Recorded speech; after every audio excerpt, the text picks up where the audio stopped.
ବାପା ବାପା ବାପା ତ ଖାଲି ମାନେ ଆପଣ ମାନେ ଯୋଉଠି କହିପାରୁଛନ୍ତି ବାପା, ଆମର ତ ନିହାତି ବାପା। ଆଉ ଆମ କଳାକାର ଯେହେତୁ ଆଉ ଏଭଳିଆ ଲୋକ ମାନେ ଆମେ କଣ କହିବି ଉତ୍ତମ ଭାଇ ବିଷୟରେ। ସିଏ ମଣିଷ ହିସାବରେ ଏକଦମ ବଢିଆ। ଦେଖନ୍ତୁ ଭଲ ମଣିଷ, ସେଇ ଯୋଗ ଭଲ ମଣିଷ ବୋଲି ସେ ଗୋଟେ ଭଲ କଳାକାର ଥିଲେ। ଏତେ ସିନେମା ଏତେ ଇଏ କଲେ, ତାଙ୍କ ଭଳିଆ ଏତେ ସମୟ କିଏ ସିନେମା କରିନାହାନ୍ତି। ତାଙ୍କ ଭଳିଆ ହିରୋଟେ କାହିଁ।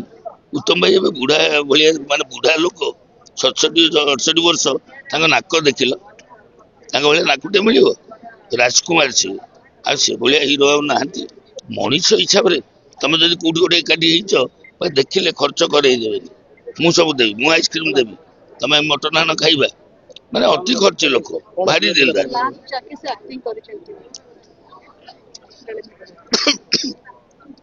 ଅବଶ୍ୟ ସେ ଅଭିନୟ ମୁଁ ଦେଖିନି, କିନ୍ତୁ ସେ ଅଭିନୟ କରିବା ପାଇଁ ଭାରି ଆଗ୍ରହ।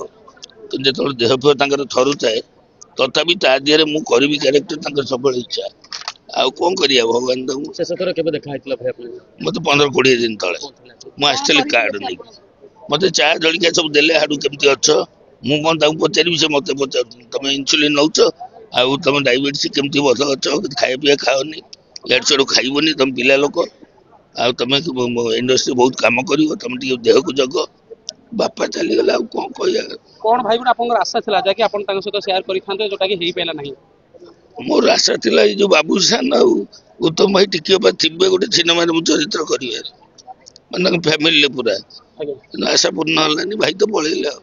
ସେ ଆଶାଟା ପୂରଣ ହେଇପାରିଲା। ଭାଇ ଭାଇ ନିଶ୍ଚୟ ସ୍ୱର୍ଗରେ ସ୍ଥାନ ପାଇବେ, କାରଣ ସେ ଭଳିଆ ମଣିଷ ଏତେ ଲୋକ ଭଲ ପାଉଛନ୍ତି, ସେ ବଢିଆ ଲୋକ।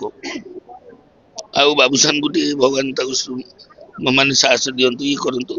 ସେ ଭାଙ୍ଗି ପଡିଛି, ମୁଁ ତା ମୁହଁଟା ଦେଖୁଥିଲି, ଭାରି ମଳିନ ପଡିଯାଇଛି। ମତେ ଦେଖିକି ଯଦି ଦାଦା ଆସିଛି, ସେଇଭଳିଆ ମୁହଁ କଲା, କଣ କହିବି ତାକୁ। ଖାଲି ମୁଣ୍ଡ ଟୁଙ୍ଗାରିଥାଏ, ବାପା ଟିକେ ଥୟ, ଆମରି ଆଗରେ ସେ ଜନ୍ମ ପିଲା। ହଉ, ଟିକେ ଭଗବାନ ତାକୁ ସହାୟ ହୁଅନ୍ତୁ। ଦେଖା ଟିକେ ବା ଦେଖିପାରିଲିନି, ସେ କଣ ଭିତରକୁ ଯାଇଥିଲେ ଲାଟ୍ରିନ୍ ଫାଟ୍ରିନ୍, ଦେଖା ହେଇପାରିଲିନି। ଆଉ କଣ ଦେଖିକି କହିବି, ମୁଁ ଆସିବି ଆଉ। ଭଲ। ଆଜ୍ଞା।